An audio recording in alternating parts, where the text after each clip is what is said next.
darle los buenos días a todo el mundo. Gracias por estar ahí. Y también agradecer a la Asociación Española de Terapia Regresiva la invitación que me ha hecho para poder participar en este simposio o este congreso. Sobre todo en la persona de Carlos González, porque una vez más pues ha pensado en mí para poder estar aquí. También me gustaría pedir disculpas a todos los ponentes que me han antecedido por no haber podido estar aquí, pero es que no es lo mismo estar de presencia física en un congreso que estar en el seno familiar. Entonces, el viernes, por ejemplo, no pude estar debido a compromisos profesionales y ayer pues no pude estar tampoco debido a compromisos ineludibles de festejos familiares. Pero bueno, ya estoy aquí y debido a esto pues me he perdido todas las ponencias anteriores. Sobre todo la de, para mí, siempre que hablo de él, tengo que decir sobre todo, y me refiero al doctor Cavoli, la persona que me abrió el camino en esta terapia y a la persona a la que siempre estaré agradecido por haberlo hecho. No sé si ahora estará escuchándome, pero tanto si me escucha como no, un abrazo, José Luis. Y como he dicho antes, a los demás ponentes también. He dicho buenos días a todos y ya habéis visto el título de mi ponencia. La vida empieza antes de nacer y no termina en la muerte. ¿Y por qué este enfoque mío sobre la muerte? La muerte es algo de lo que no solemos hablar, no es un tema de conversación cómodo,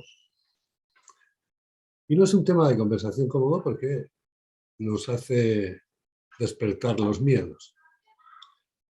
Pero si nos fijamos bien, nos vamos a dar cuenta que la muerte es nuestro compañero de camino.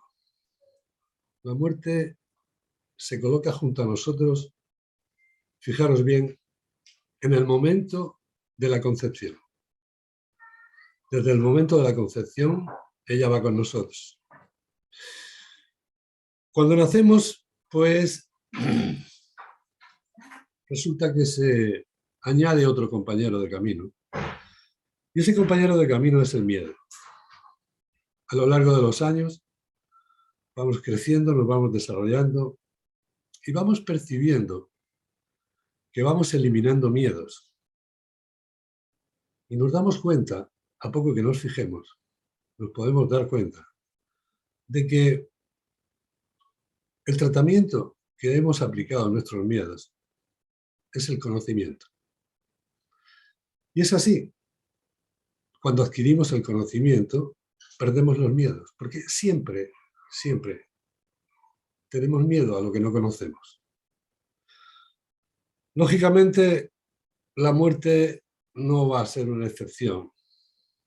Es decir, o quiero decir, que la muerte, si la metemos debajo de la alfombra, no queremos saber que existe, fíjate qué cosa. No queremos hablar de ella. Nunca vamos a llegar al conocimiento. Es por este motivo, ¿no?, por el que a mí, como médico, no me he presentado, perdonadme. Mi nombre es Juan José López, soy médico y nací en Cartagena. Lo más bonito de mi currículum son tres cosas. Mis raíces, nací en el barrio pesquero de Cartagena, en Santa Lucía. La persona que me abrió el camino en esta terapia en la que ahora estoy, que es el doctor José Luis Cavoli. Y en tercer lugar, el premio que me concedieron en noviembre del año pasado, la Asociación Chilena de Terapia de Vidas Pasadas, el premio Dr. Ronald Jules. Entonces, hecha ya la presentación, seguimos. Y decíamos que el miedo es la herramienta fundamental e imprescindible, perdón, el conocimiento es la herramienta fundamental e imprescindible para combatir el miedo. Como médico me llamó la atención la muerte. Me llamó la atención porque en mi puesto de trabajo, 25 años en servicio de urgencias de un hospital de referencia, lógicamente he visto morir muchas personas. Y digo que como médico me llamaba la atención, porque hay dos lecturas. La muerte es el final y se acabó. Desaparecemos. Que, bueno, es algo que creen muchas personas todavía al día de hoy. O la muerte es un proceso. Y si la muerte es un proceso, dentro de lo que se hablaba antes, en la ponencia que he podido escuchar, pues si todo es un proceso, alguien me dijo una vez que al final todo estará bien. Por ese motivo me enfoqué en buscar. Y claro, para buscar y poder ver qué es lo que pasa en el proceso de la muerte, tenemos primero que analizar y ver cuáles son los protagonistas en ese proceso. Los protagonistas en ese proceso son dos: el cuerpo físico y el alma. El alma, el espíritu o la conciencia, sin ese. Lo cierto es que estos dos protagonistas son los únicos que están en el proceso de la muerte. Lógicamente, una vez que pasamos el proceso de la muerte, una vez que el ser humano fallece, hay algo que no hace falta ni que lo comente. Ese algo que es necesario para poder saber es preguntarle. Pero claro, hay un protagonista que es el cuerpo físico, que ese ya no responde. Con lo cual nos quedamos solamente con uno, que es el alma, que es la conciencia. Entonces te planteas, ¿cómo yo puedo entrar en contacto con el alma? ¿Cómo puedo preguntarle al alma que me cuente qué es lo que ha pasado? Y ese fue el camino que inicié. Para iniciar ese camino, empecé con la terapia regresiva,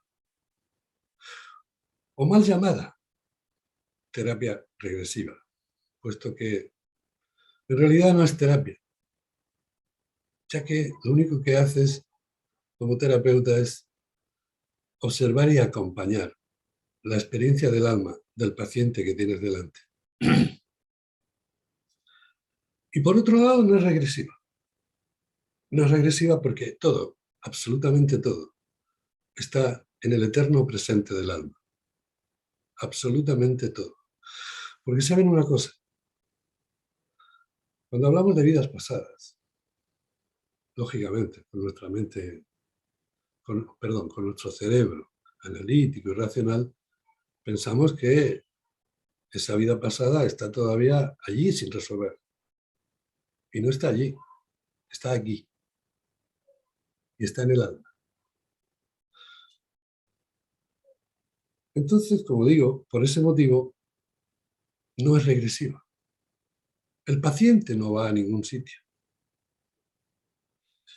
Lo único que pasa es que cuando el pasado existió, porque existió el pasado, solamente existió cuando fue presente. Y allí habían dos protagonistas. Siempre hay dos protagonistas. Cuando el espíritu, el alma está encarnada, siempre hay dos protagonistas. ¿Qué pasó? Que se perdió el cuerpo.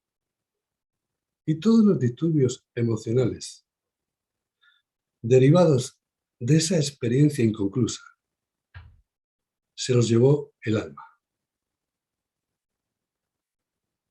Entonces,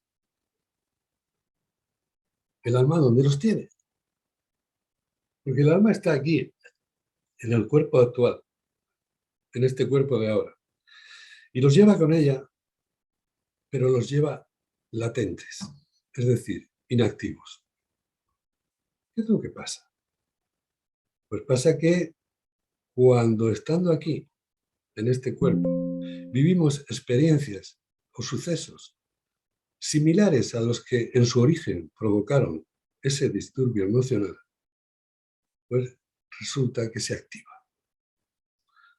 Y al activarse, como bien se decía antes, en la anterior ponencia, pueden influir perfectamente desde el etérico al físico. Es decir, en el momento que se activan en el alma, están en el cuerpo etérico. Y ese desequilibrio en el cuerpo etérico, antes o después, se va a manifestar en el físico. Y el físico va a decir, aquí está pasando algo. Por eso, cuando empecé en la terapia regresiva, aprendí algo rápidamente, y es que para que el ser humano esté en estado regresivo, tiene que estar en estado expandido de conciencia. ¿Y qué es el estado expandido de conciencia? Pues miren ustedes, el estado expandido de conciencia es una capacidad natural que tenemos todos, absolutamente todos los seres humanos, y que de forma espontánea se puede activar. ¿Qué activa? ¿Qué hace que se active ese estado expandido de conciencia? Pues simplemente cuando conectamos con una emoción, con una sensación o con un síntoma cuyo origen desconocemos.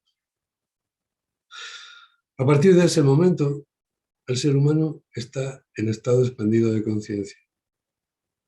¿Y qué le permite hacer al ser humano cuando está en estado expandido de conciencia? Pues le permite, fíjense, ser capaz de estar en dos presentes simultáneamente. En el presente actual, en el que estoy, y en el presente de esa experiencia donde está el origen de lo que ahora me está pasando. Porque ahí está el origen de lo que ahora me está pasando. En aquello que pasó. Pero, insisto, como antes, aquello no está allá, en el pasado, está aquí, en el presente. ¿Qué es lo que hace el alma? El alma lo único que hace es como un libro, hace así, se abre y te dice, aquí tengo la herida. ¿Qué es lo que hacemos nosotros? Cuando entramos en esa experiencia, resulta que contactamos con el origen, pero, como ustedes ya sabrán todos, sobre todo los que son terapeutas, contactamos con el origen, pero es imprescindible en la terapia regresiva que el paciente esté consciente. Porque el fin principal de esta terapia es hacer consciente lo inconsciente para poder sanar. Lógicamente, cuando yo estoy consciente y estoy en estado expandido de conciencia, en estado regresivo, pues mi nivel cultural me ayuda a identificar la escena, me ayuda a poner en tiempo y espacio la experiencia. Por eso acabo la regresión y puedo decir, he estado en el siglo tal, era un indígena, o he estado en la Edad Media, o he estado en el siglo XVIII. La realidad es que no estuviste en ningún sitio. La realidad es que no te moviste de aquí. La realidad es que lo único que has hecho es ser testigo de que tu alma, como he dicho antes, se ha abierto como un libro y te ha dicho, aquí tengo la herida. Y esto es lo que hay que trabajar. Pero bueno, esto no deja de ser una anécdota, ¿no? Aunque sí es cierto que algunos pacientes, cuando van a consulta, a todos les habrá pasado, a todos los que hagan esta terapia, que le pregunten, oiga, doctor, ¿hay riesgo de que si yo voy a una vida pasada, me quede allí atrapado. Y yo siempre les digo lo mismo, ¿no?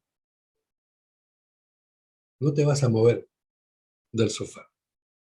No te preocupes que no te vas a quedar atrapado en ningún sitio.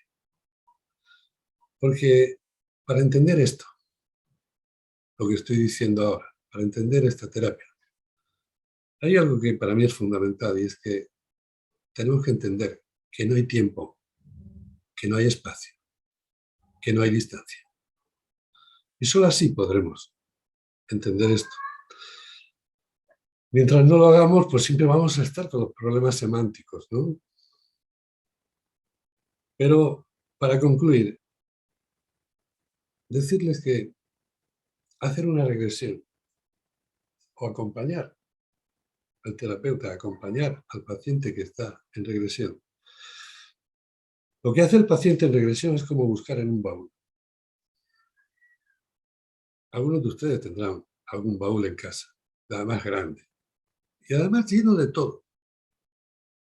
Algunos de ustedes cuando han ido a buscar algo en ese baúl, se les ha ocurrido la idea de agarrarlo del asa lateral y arrastrarlo por el piso durante varios metros para buscar algo. No. Todos, cuando hemos ido a buscar en el baúl, lo único que hemos hecho es destapar el baúl y meter el brazo y más hasta la profundidad que haga falta, hasta que por fin encontramos aquello que andábamos buscando. Pero no hay que mover el baúl del sitio, ¿verdad? Pues eso es una experiencia regresiva. Eso es una regresión. Como decía antes, la mal llamada terapia regresiva. Ya les he dicho por qué, ¿verdad? Pero es que ni llamándola así se la llama correctamente por su nombre. Cuando hablamos de terapia regresiva estamos hablando de psicología transpersonal. Y así lo dejó plasmado. En el año 1992, el profesor Stanislav Grof, en su gran libro, La mente holotrópica. Pero bueno, ya hemos visto cómo el estado expandido de conciencia es fundamental. No quiero que se queden con la idea de que cuando un ser humano está en estado expandido de conciencia, siempre está en estado regresivo. No. Al revés, sí. Es decir, siempre que un ser humano está en estado regresivo, sí o sí, está en estado expandido de conciencia. Pero siempre que un ser humano está en estado expandido de conciencia, puede que esté en estado regresivo. O puede que esté pintando un cuadro, o escribiendo un libro, o en meditación. Y hay otra cosa bien importante que viene a colación en este simposio, y es que siempre que está en estado expandido de conciencia también puede hacer otra cosa, y es contactar con el espíritu de esos seres que le han antecedido en el proceso de la muerte. Pero vamos a seguir porque yo buscaba el alma, recuerdo, buscaba el alma para que me informara. ¿Qué pasa?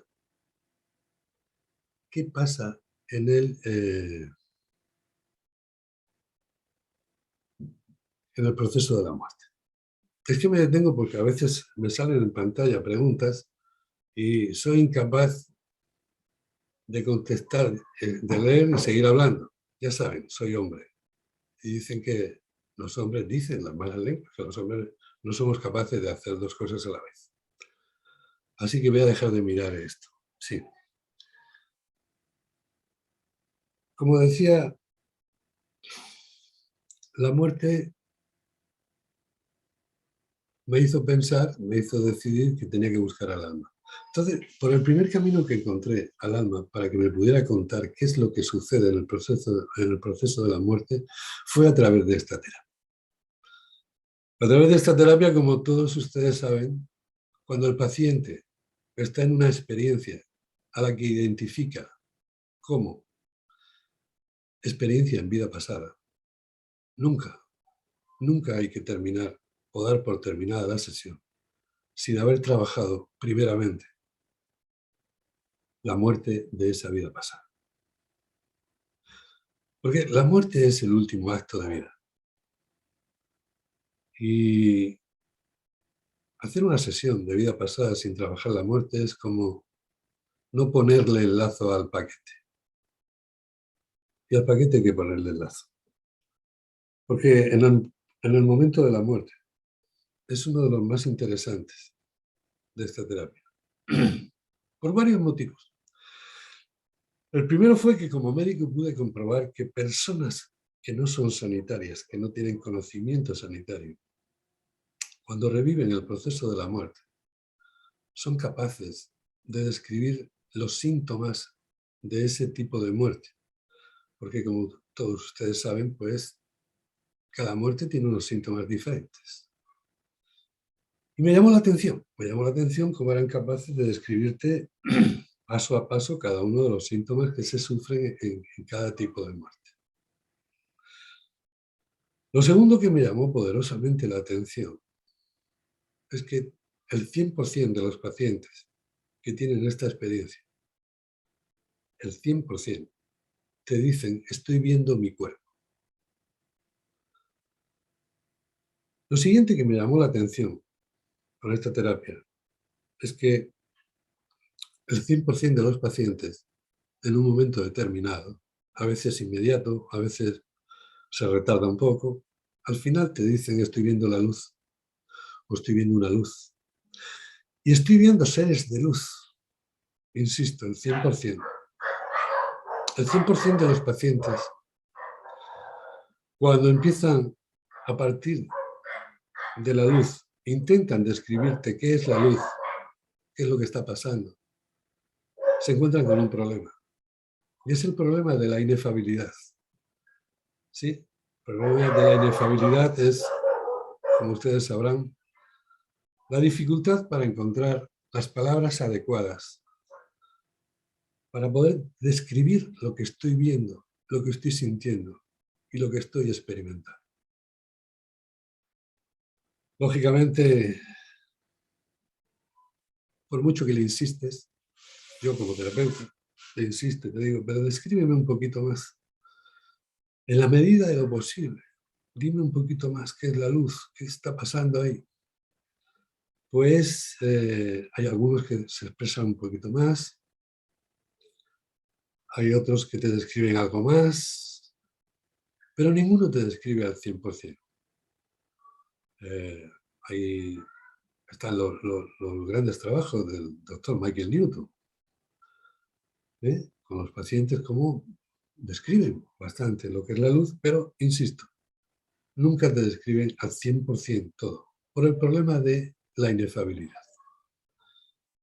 Lo que sí coinciden el 100% también es cuando te dicen, mira, lo único que te puedo decir con total seguridad es que aquí donde estoy, aquí en esta luz, siento un amor y siento una paz, como nunca antes he sentido. Insisto, el 100%. Luego hay un porcentaje bastante alto, pero no ya el 100%, que te describen y te dicen que entre los seres de luz hay familiares que les están esperando, ¿sí? Y también hay un pequeño porcentaje que te dicen, ¿me puedo quedar aquí? Lógicamente. El terapeuta ahí debe de reaccionar rápido y decirle, no, ahí no te vas a quedar. Sí, porque si tú te quedas ahí, pues a ver qué hago yo con tu cuerpo. Pero bueno,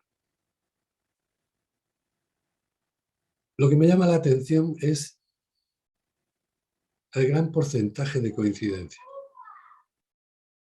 Lo que me llama la atención es que esto que acabo de decir, que el 100% me dice esto, que el 100% dice lo otro,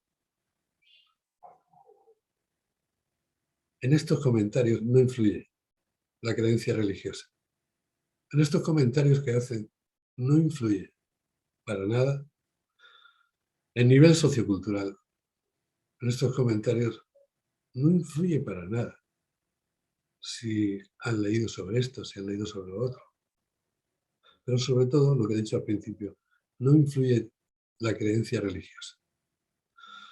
Con lo cual esto me lleva a una conclusión, y es que todas las religiones son válidas, absolutamente todas.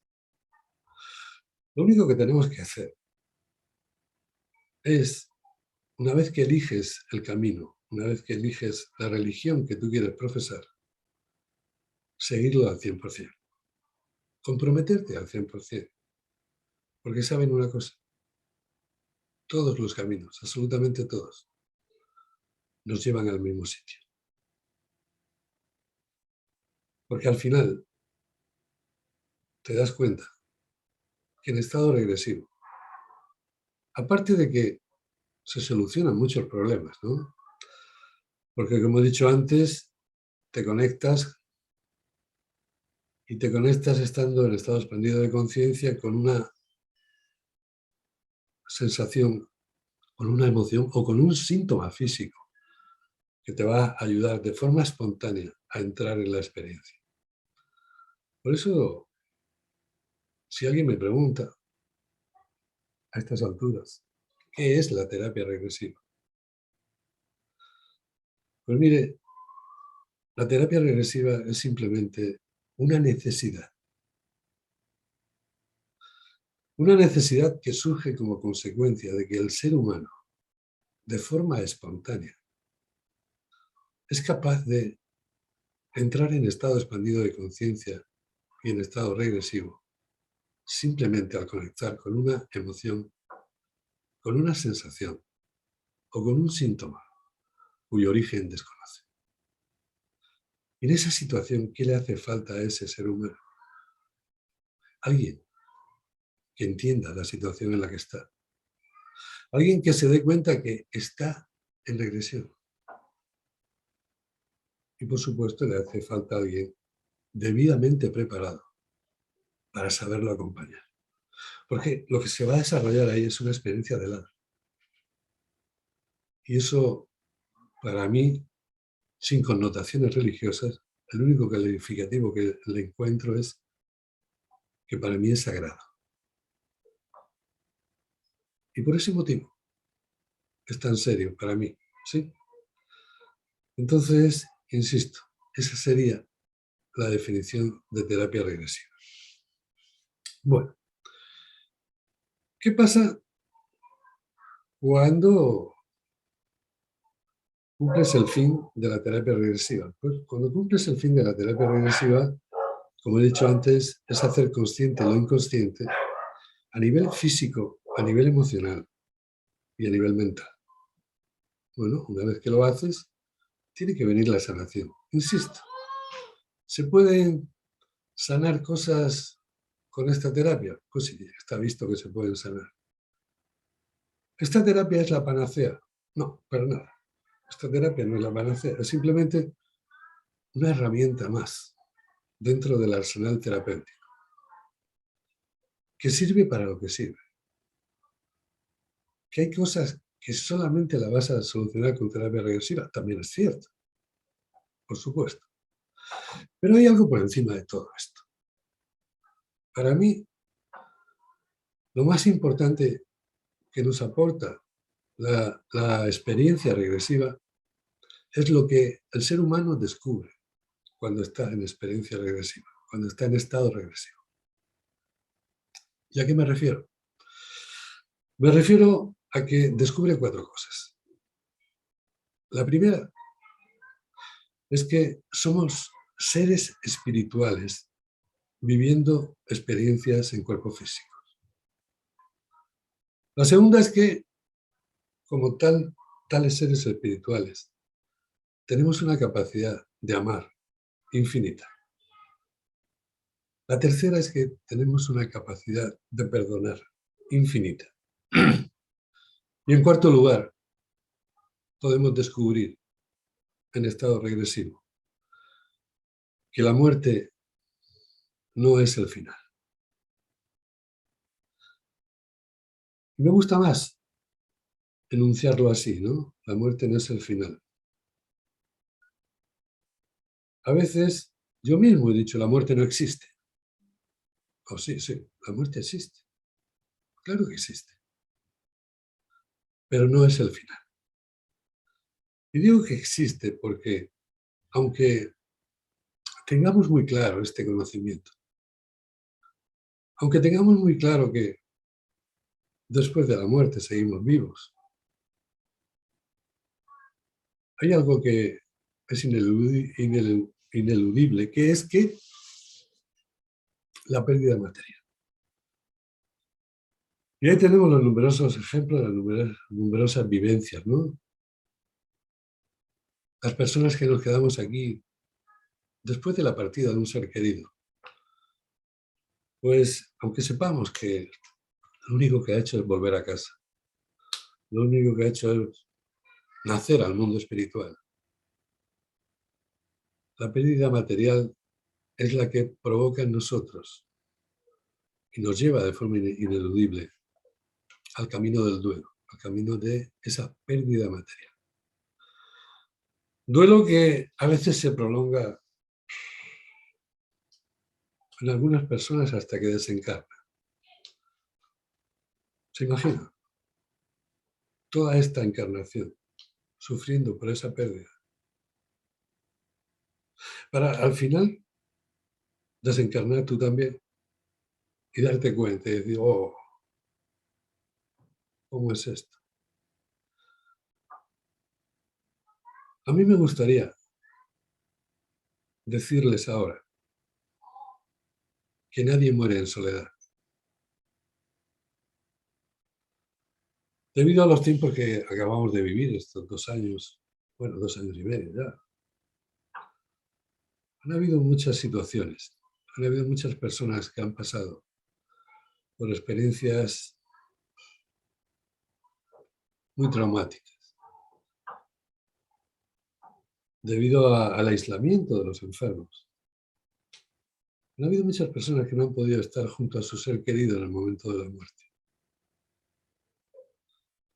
Yo les quiero decir, desde aquí, que no se preocupen, que su ser querido, su papá, su mamá, su hermano, su mujer, su esposo, quien sea, no ha muerto en soledad. Hay algo que llama mucho la atención y es cuando un enfermo está en las puertas de la muerte. Cómo, estando consciente y orientado, entra en contacto con el otro plano, con el plano espiritual. De todos es conocido este fenómeno que nosotros hemos dado de llamar la mejoría de la muerte. Cuando de pronto un ser que ya está acabando, que ya está, que ni habla, que de pronto se pone bien, se mejora. Incluso le apetece comer y hablar y eso le dura como mucho un día. Al día siguiente va y fallece. ¿Cómo es posible? Para mí eso tiene una explicación. Él ya entró en contacto con el otro plano. Él ya sabe dónde va. Él ya sabe quién le está esperando. ¿Y quién le está esperando? Sobre todo, esos familiares suyos que ya hicieron el tránsito de la muerte antes que ellos. Por eso digo que nadie muere en soledad. Y si elimináramos por un momento la palabra muerte y la viéramos como un nacimiento a la vida espiritual, ahora les podría decir que cuando nacemos siempre se alegran los mismos. ¿Y por qué digo esto? Porque cuando nacemos es un motivo de alegría. Allí a nuestro bautizo o no bautizo, en fin, depende de nuestro nacimiento, se alegran los papás, los padrinos, los abuelos, los tíos, ¿sí? Todo el mundo contento. Ya tenemos un nuevo miembro en la familia. Pero si viéramos la muerte como el nacimiento al mundo espiritual, nacimiento de vuelta al mundo espiritual, nos damos cuenta que se siguen alegrando los mismos. ¿Quién está ahí en ese lado? Aquellos que se alegraron cuando nací aquí. Mis papás, mis abuelos, por regla general, evidentemente. Porque también les digo una cosa. En el momento actual, y después de visto lo que llevo visto, les puedo decir que yo ya, en este momento, no creo que después de la muerte sigamos vivos. Y no lo creo, porque ya lo sé. No necesito creerlo. Por eso sé que se alegran los mismos, como les he dicho antes, pero también, aun a pesar de lo que acabo de decir, de que ya lo sé. Si lo miro desde la óptica humana, desde mi óptica material, no me queda otra que decir que se muera, que fallezca, que se marche un hijo antes que un padre o que una madre, desde mi óptica material, es contra natura. Pero si lo miro desde mi óptica espiritual, entiendo que es un ser que ya hizo lo que tenía que hacer, que ya cumplió con su misión y llegó el momento de marchar. Es llamativo como los padres que han perdido hijos, cuando te hablan del hijo, hay un perfil muy claro. Era un niño o era una niña adelantado a su tiempo, muy maduro para la edad que tenía, atento a todos los demás, sirviendo a todos los demás, consolando al que necesitaba consuelo. Son niños especiales, son seres especiales. Desde la óptica material dice, ¿cómo es posible que haya terminado la misión con 9 años de edad física, o con 15, o con 20, o con 18? Sí, porque posiblemente sea un ser espiritual, con más bagaje que nosotros, que somos sus padres, con más experiencias. Y lo único que ha hecho es venir a cumplir una misión. En estado regresivo, los padres que han perdido hijos, en un 90% de los casos, o un 95%, entran en contacto con ellos. Entran en contacto con ellos y se dan cuenta de que su hijo sigue, de que su hijo vive. Se dan cuenta de que no solamente sigue, no solamente vive, sino que está bien, está en la luz, o está a punto de ir a la luz. Pero hay algo que te dicen los padres, y es, estoy muy contento, estoy muy feliz de que mi hijo esté ahí, esté en la luz, pero la pérdida es la pérdida. Y se refieren a la pérdida de material. Lógicamente, nada más perderlo, los padres que han perdido hijos se quedan enganchados en una pregunta. Es bien corta. Es ¿por qué? ¿Por qué? ¿Por qué no lo llevé antes al médico? ¿Por qué no me di cuenta antes? ¿Por qué le permití ir a esa excursión? Etcétera, etcétera. Les puedo decir que con esta terapia, en esas situaciones podemos aportar un pequeño grano de arena. Un pequeño grano de arena, cuando ellos pueden contactar con ese ser espiritual que ha sido su hijo aquí, ¿sí? Les lleva, de forma casi inconsciente, a cambiar la pregunta. Y salen del porqué. Por fin, salen del porqué. Porque el porqué te tiene ahí, ¿no? Te tiene atrapado, ¿no? Te tiene atrapado, te tiene en la parálisis del análisis. Pero en cambio, al cambiarlo, cambian el por qué por el para qué. Entonces, ¿para qué ha venido mi hijo? ¿Sí? Y es cuando se enfocan, dejan de enfocarse, dejan de enfocarse primero en lo que es eh, la vivencia traumática del diagnóstico, la enfermedad, el accidente, etcétera, etcétera. Y ahora, como decía hace un momento, por fin se enfocan en ese otro periodo de encarnación de su hijo, desde que nació hasta el día antes del diagnóstico o el día antes del accidente. Y ahí descubren todo lo que su hijo les ha aportado, todas las enseñanzas, y todo descubren a ese maestro que ha sido su hijo, que estuvo aquí para aportarles según qué cosas a cada uno.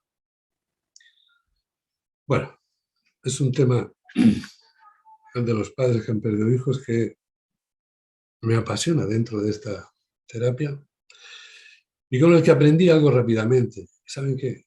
Que por mucho que nosotros sepamos, yo he dicho hace un momento, yo ya sé que después de la muerte del cuerpo físico seguimos vivos. Eso está muy bien. Pero por mucho que nosotros sepamos, ninguno de nosotros estamos preparados ni capacitados para dar un consejo a cualquier padre que haya perdido un hijo. ¿Saben por qué? Porque nosotros, yo en mi caso, no lo he perdido. Y cuando tú no pierdes un hijo, no estás capacitado para aconsejar a quien sí lo ha perdido, porque no tienes ni idea. Si me permiten darle un consejo y se encuentra ante una situación así, limítense simplemente a guardar silencio y escucharlos a ellos. Esta es la mejor ayuda que le podrán aportar. Bueno, siguiendo con el tema de la muerte. Siguiendo con el tema de la muerte, después de descubrir o sea, de descubrir no, porque yo no he descubierto nada, sino de confirmar lo que otros ya habían descubierto. Pero después de vivirlo, porque no es lo mismo leer un libro que vivirlo en la consulta, en el día a día, después de descubrir que el ser humano en estado regresivo, al revivir la muerte en vida pasada, resulta que le pierde el miedo a morir, pues esto es algo maravilloso. Es algo maravilloso porque no olviden una cosa. El ser humano es un ser espiritual que decide nacer. Y solamente cuando pierde el miedo a morir, aprende a vivir. Y estamos aquí para vivir. Porque morir solamente vamos a morir un día y en una hora determinada. Los demás días no. Así que salgan del miedo a la muerte. Infórmense, busquen. Hoy en día hay muchísimas publicaciones, hay muchísimas experiencias de personas que le pueden decir. Como digo, en el camino me encontré inmediatamente después a personas que han tenido experiencias cercanas a la muerte. Miren, la persona que ha tenido una experiencia cercana a la muerte es una persona a la que, cuanto menos, tenemos que escuchar. Y cuando te dispones a escuchar, cuando estás preparado para escuchar, porque lógicamente él no, nos va a hablar de la muerte, de ese tema que nosotros no queremos hablar, que lo tenemos debajo de la alfombra, recuerdo. Y a veces eso no es que nos moleste, sino que, como se suele decir, nos mueve los pies del suelo, porque empieza a activar nuestros miedos y no queremos escuchar. Pero, repito, cuando estás preparado para escuchar, hay algo muy llamativo, y es que ellos te miran a los ojos y se dan cuenta perfectamente, perfectamente, que tú eres el interlocutor válido. Es decir, tú eres a la persona a la que yo le puedo contar. No obstante, te prueban, ¿eh? Te prueban, dan vueltas, te miran a los ojos, te miran constantemente a los ojos. Y cuando tú eres capaz de ver en esa mirada una cosa ineludible, una realidad, que es que en esa mirada hay verdad. No, la verdad absoluta no. Está su verdad, porque la experiencia que él ha vivido para ese ser humano es absolutamente real. No es un sueño, para nada. No es un sueño. Ha sido una experiencia que la ha vivido, ¿sí? Que la ha experimentado y que está dispuesto a contarla si tú estás dispuesto a escucharla, con el respeto que se merece. Por eso hay casos, y ahora estoy muy con este tema, estoy investigando este tema muy a fondo. Entonces hay casos que me he encontrado de personas que tuvieron la experiencia cercana a la muerte cuando eran adolescentes. Y ahora, a los 70 años de edad física, por fin se atreven a contar. Por eso digo que hay que mirarle a los ojos. ¿Y qué te cuentan estas personas? Cada uno te cuenta su historia, evidentemente, pero tienen nexos en común. Hay como un eje principal, hay como una columna vertebral. Es común a todos. Ellos te dicen, cuando me ocurrió esto, vi mi cuerpo, lo estaban reanimando. Después vi una luz, o vi seres de luz. Incluso vi ahí a mi padre, o vi a mi abuelo, o vi a mi abuela. Estuve interactuando con ellos, me hablaron, me dijeron. Después te dicen, cuando tú le insistes, ¿no? Ellos aquí te ahondan un poquito más, ¿no? Pero hay cosas que no terminan de recordar. Y al no terminar de recordar, tienen como unos vacíos ahí. Pero, repito, le insistes y también presentan la inefabilidad. Es decir, no encuentro las palabras adecuadas para explicarte esto. ¿Sí?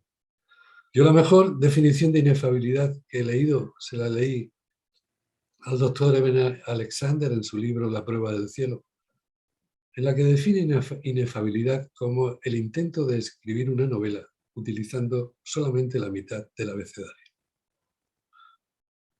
Bien, tienen inefabilidad, tienen también ese encuentro que he dicho con seres de luz y seres queridos, tienen también esa sensación que te transmiten, y es que aquí siento un amor y una paz como nunca antes he sentido. Y aquí hay muchos que les hubiese gustado quedarse. Pero fíjense lo que acabo de decir. ¿Les suena? ¿Se lo he dicho antes? Sí, les he dicho exactamente lo mismo. Veo mi cuerpo, veo la luz, veo seres de luz, hay inefabilidad, aquí se siente amor y paz. Y se lo he dicho porque se lo había oído decir al paciente que en vida pasada está reviviendo la muerte. Y estos que no están en regresión, simplemente te cuentan la experiencia, resulta que te cuentan exactamente lo mismo. Exactamente lo mismo.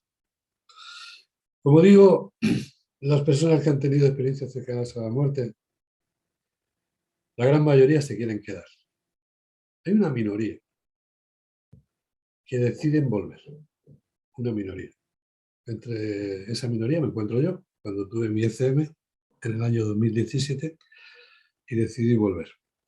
Pero la gran mayoría que quieren quedarse encuentran siempre, unos lo definen como un guía, como un ser de luz, como un maestro, que les dice, para, no sigas, todavía no es tu momento, tienes que volver. Tienes que volver y llevar a cabo lo que decidiste hacer cuando encarnaste. Estas personas necesitan que les escuchemos. Fíjense en la última estadística que le escuché el otro día hablando con la doctora Luján Comas. Todas las experiencias cercanas a la muerte en el mundo, y hablamos de millones y millones de personas, parece ser que el 75% de ellos, de estos casos, han terminado en separación de pareja.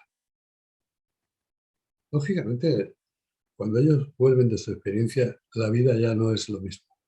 Esto que nosotros llamamos vida ya no es lo mismo. Aquí cambian las preferencias. Lo que antes era importante ahora se puede esperar. Sí. Lo que antes no tenía importancia ahora es preferente. Y domina en ellos un factor común, es el amor a los demás y la ayuda a los demás. Por eso, si aprendemos algo de esto, cuando alguien me dice, bueno, hemos venido a esta vida para sufrir, porque hay que sufrir para evolucionar, hay que sufrir para crecer. Yo no estoy de acuerdo. No estoy de acuerdo porque cuando yo tuve la ECM, un ser de luz me enseñó una serie de episodios de mi vida actual y me dijo, ¿los has visto? Yo sí. Pues nada es importante. Solamente son experiencias de las que hay que aprender. Entonces, si solamente son experiencias de las que hay que aprender, déjenme decirle una cosa, y es que yo creo que el secreto para estar aquí y estar bien, solamente necesitamos hacer dos cosas, nada más que dos: amar y perdonar. Y así dicho suena muy fácil, pero cuando uno lo recapacita, dice, ¿amar a ese? ¿Perdonar a aquel que me hizo? Sí, sí, justo a ese, justo a aquel. Pero hay algo que no es negociable, y es que para que nosotros seamos capaces de perdonar a quien haya que perdonar y amar a quien tengamos que amar, lo no negociable e imprescindible es que primero nos amemos y nos perdonemos a nosotros mismos. Si no, jamás vamos a ser capaces de perdonar. Hay otro camino en el cual te encuentras que el alma te cuenta, además de las ECM, es cuando te acercas a un moribundo y te cuenta exactamente lo mismo. Yo viví un caso en el hospital en que me dijo la chica, era una chica joven, con una hepatopatía terminal, con un problema de hígado, terminal. Me dijo, doctor, la muerte no existe. Y yo en esos casos siempre hago un poco de abogado del diablo, que se dice, ¿no? Vaya palabrita. Y le dije, pero ¿cómo que la muerte no existe si tú te estás muriendo? Y dice, no, no, no, solamente se va a morir mi cuerpo. ¿Y tú cómo lo sabes? Dice, porque ya hay varios días aquí un ser de luz que está acompañando. Un ser de luz que no solamente me está acompañando, sino que ayer me ayudó a salir de mi cuerpo y me enseñó el lugar donde voy a ir con él cuando mi cuerpo muera.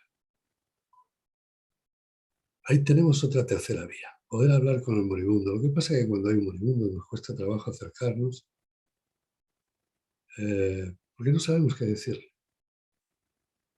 Y él igual está deseando poderle contar a alguien que lleva ya varios días viendo a su padre y a su madre que le están esperando y que le están diciendo, venga, que ha llegado tu momento, no te preocupes, aquí estamos nosotros para ayudarte. Están haciendo, se alegran los mismos. ¿Sí? Y por último, porque ya el tiempo se está acabando, otra forma de saber que después de la muerte seguimos vivos es cuando en estado expandido de conciencia el ser humano contacta con lo que llamamos almas perdidas. Algunas están más perdidas que otras, pero bueno, ahora no es el momento ni hay tiempo para entrar ahí. Me hubiese gustado mucho escuchar la charla de Jorge Micheli, que seguro que fue brillante y les pudo abundar mucho sobre las almas perdidas. Con lo cual, al decir yo almas perdidas, ya sé que no les suena raro. Pero gracias a ellas también, porque ellas también llega un momento que contactan con el paciente, que alteran al paciente, pero que cuando por fin, a través del paciente, utilizando la voz y la garganta del paciente, podemos hablar con ellas, también contactan con la luz. También ven a sus familiares que la están esperando. Y para abundar en que para entender esto hay que entender que no hay tiempo, no hay espacio, una cosa muy rápida. Imagínense,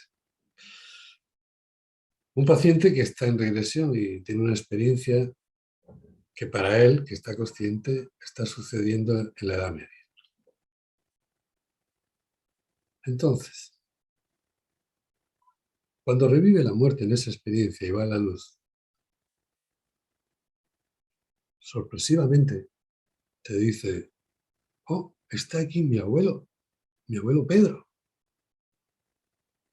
Pero tú ya sabes, porque le hiciste la anamnesis previamente, le hiciste la historia clínica, que su abuelo Pedro es su abuelo materno y murió hace 15 años.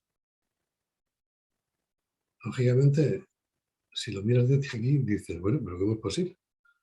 Si esto es en la Edad Media, para que vean que no fue a la Edad Media. Todo es presente, todo está en el eterno presente.